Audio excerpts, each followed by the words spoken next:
और PM news network में दोस्तों आपका स्वागत है। मैं हूं आपके साथ राशि जहीर।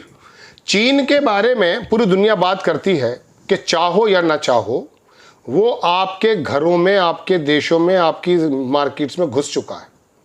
अमेरिका जैसा देश भी चीन को मैन्युफैक्चरिंग क्षेत्र में हराने की बात तो छोड़िए, सपने में सोच भी नहीं सकता।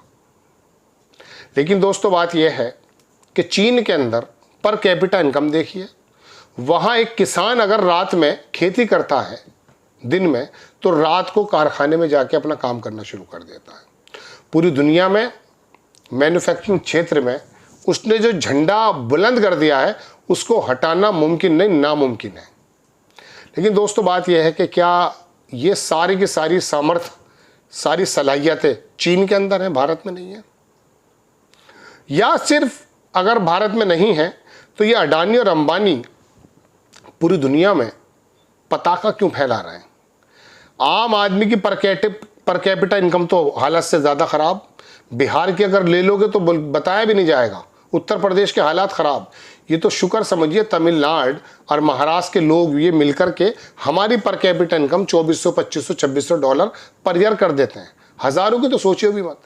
कोई 10,000, कोई 50,000, कोई 1 लाख डॉलर है। इस बारे में बात नहीं कर रहा हूँ। मैं सिर्फ ये बताना चाहता हूँ कि आखिरकार अंबानी में और अडानी में क्या सुरखाब के पर लगे हैं कि उनके कारोबार तो दिन दुगनी रात चौगनी तरक्की कर रहे हैं साहब, और एमएसएमई दम तोड़ रहा है। आप सोच रहे हो बिजनेस की खबरें बहुत दे रहा है, संभल जाऊं, सीओ की खबर लाऊं निकाल करके, या किसी मंदिर के नीचे घुस जाऊं, मस्जिद के नीचे के मैं मंदिर है यहाँ पर, बताइए क्या लेकर आऊं? आप बताइए भाई, आपको तो इन्हीं खबरों में रोमांच आता है। इमरान मसूद ने क्या कह दिया है, नरसिंगा नानन जो है वो गाजियाबाद का, उसने क्या बोल दिया है, किसके पेच टाइट हो गए हैं। रात दिन गोदी मीडिया पे यही तो देख रहे हैं। चलिए खबर दिखाता हूँ, बड़ी इंपॉर्टेंट आपको। लेकिन उससे पहले एक अखबार के रिपोर्टर हैं बहुत शानदार, उन्होंने लिखा कि रगों में सिंदूर बहे या व्यापार, मुझे कोई फर्क नहीं पड़ता। देखिए दोनों चीज़ों पे आप समझिए, ये लाइन ये समझ लीजिए कि रगों में सिंदूर, अभी पता चला होगा आपको, मेरी रगों में सिंदूर दौड़ रहा है। अभी मोदी जी भी कह रहे थे ना, थोड़े दिनों पहले कह रहे थे कि मैं गुजरात से हूँ, मेरी रगों के अंदर वाणिज्य पैसा घूम रहा है। पता नहीं इनके खून में सिंदूर कब बन जाता है, पैसा कब बन जाता है। अगली लाइन जो इन्होंने कही, मुझे कोई फर्क नहीं पड़ता। फर्क है अल्फाज, फर्क क्यों कहा?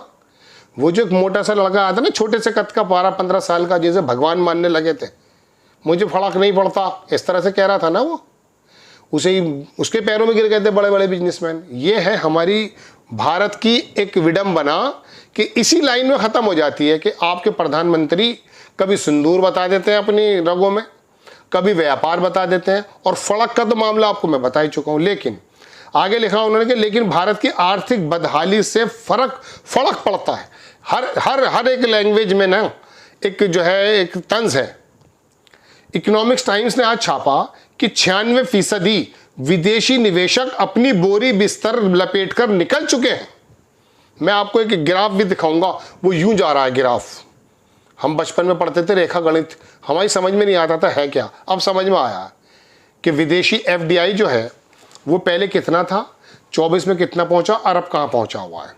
बताएगा नहीं तुम्हें ये गोदी मीडिया, ये भारतीय जनता पार्टी का नेता नहीं बताएगा तुम्हें। तो जनाबे मन क्या हुआ, 96% विदेशी निवेशक अपनी बोरी बिस्तर लेकर निकल चुके हैं। भारत के बाजार में विदेशी निवेश सिर्फ 353 मिलियन का रह गया है। ये कोई नहीं जानता कि ये पैसा भी कब तक रहेगा। ये 353 मिलियन याद रखिएगा, इसका मैं ग्राफ दिखाने वाला हूं दूसरे अखबार से।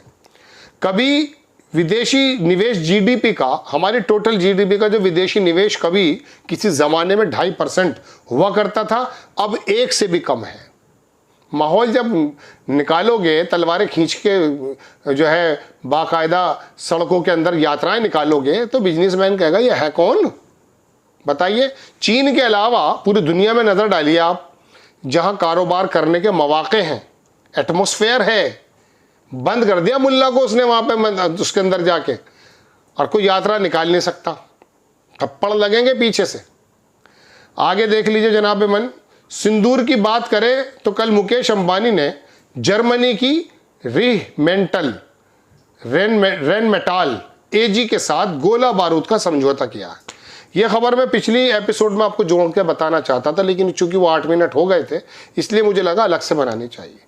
क्या हुआ है साहब, अंबानी ने, मुकेश अंबानी, एक इसका भाई को तो दिया था वो राफेल का सौदा कि इसके जो है ना पेच वेच आप कस दिया कीजिएगा।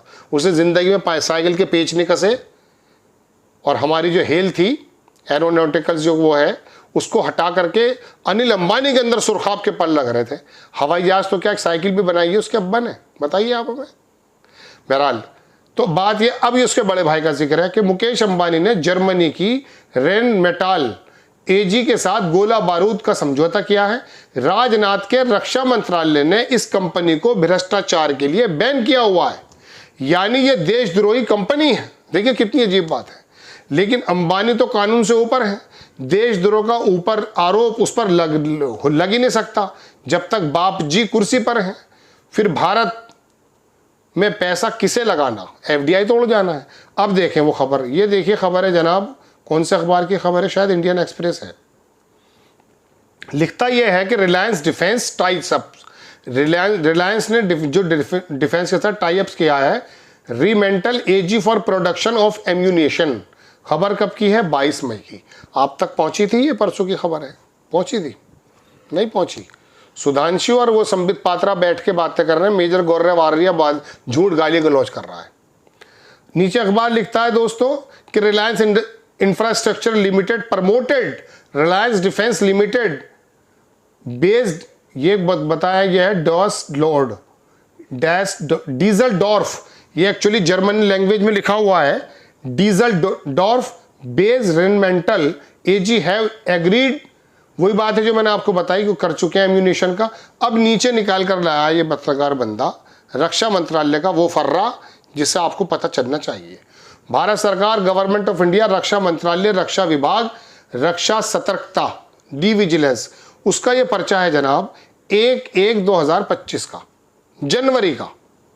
इसमें लिखा यह है कि डिटेल्स फर्म्स, उन फर्मों की डिटेल जिसको बार्ड कर दिया गया, on hold, suspended from doing business, ये पूरी की पूरी बात लिखी इन्होंने। अब नीचे उन कंपनीज का नाम है। 5वें नंबर पे आप जाएंगे, रेनमेटल एयर डिफेंस ज्यूरिक, ये जर्मनी की कंपनी है। इसके साथ की बात है।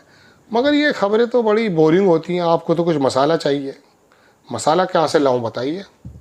खबर यह है दोस्तों कि ये 2-4 लोग बड़ा बिजनेस कर रहे हैं। एमएसएमई के हालात ख़राब हैं।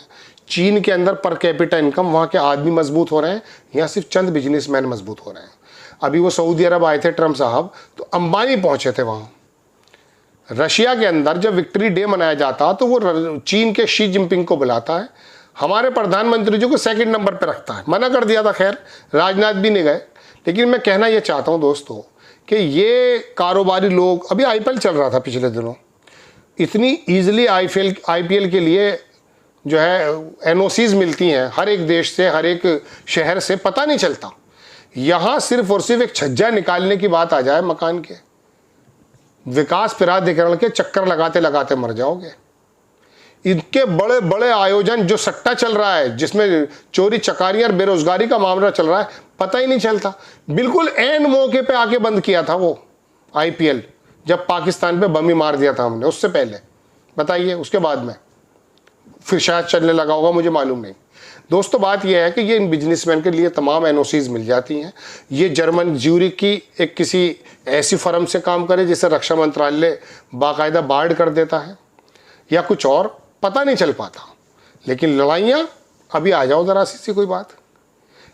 आरएसएस के ऐसे ऐसे टूल्स देश के शहरों के अंदर, गलियों के अंदर बैठे हुए हैं जो छोटे छोटे झगड़ों को इस प्रकार का बड़ा बनाते हैं। अरे मंदिर पे हमला कर दिया, अरे आरएसएस के आदमी हम, अरे हम देशभक्त हैं, अरे पाकिस्तान परस्त हैं, जिसने ट्वीट कर दिया है इसे जेल डाल दो, इस प्रोफेसर ने महिलाओं के बारे में लिख दिया इसे जेल डाल दो। इसी काम में रह गए हो ना, इसी काम में रह गए सारा। वो वीरपाल, वो समरपाल जो पुलिस में बैठा, वो भी यही काम कर रहा है बेचारा। कचहरी के अंदर जो बाबू बैठा है वो भी यही काम कर रहा है। जजेस भी वही काम कर रहे हैं। फिर जजेस कहते हैं मैं तो पहले से आरएसएस का आदमी था। ये है वो चीन में, मैंने जो चीन से जोड़ा है ना शुरुआत में, वो इसी वजह से जोड़ा, क्योंकि वो ये काम नहीं कर रहे। वहाँ भ्रष्टाचार पे ही सबसे पहले उंगली वो लगाई गई थी। यहाँ क्या हो रहा है, जो जितना सबसे बड़ा भ्रष्टाचारी उतना ही बड़ा वो कर्मचारी बना बैठ। अभी एक IAS की मैंने सुनी थी खबर, कई 100 करोड़ रुपए का मसला है साहब। ये आसान लैंग्वेज में दरअसल दोस्तों इसलिए खबर बता रहा हूँ, बताइए ये पढ़ना मेरे लिए मुश्किल हो गया है जो अंग्रेजी अखबार छापता है, बताइए क्या करें। और ये गोदी मीडिया क्या कर रहा है, ये हंगामे कर रहा है, फला मौलवी ने यूं कह दिया, अरे जेल डाल देना उसे, जिक्र मत कर उसका। आपको खबर कैसी लगी अपनी राय कमेंट्स बॉक्स में जरूर दीजिए, चैनल को सब्सक्राइब कीजिए, शेयर कीजिए। नेक्स्ट टाइम मैं किसी खबर के साथ हाजिर होता हूँ। जय हिंद।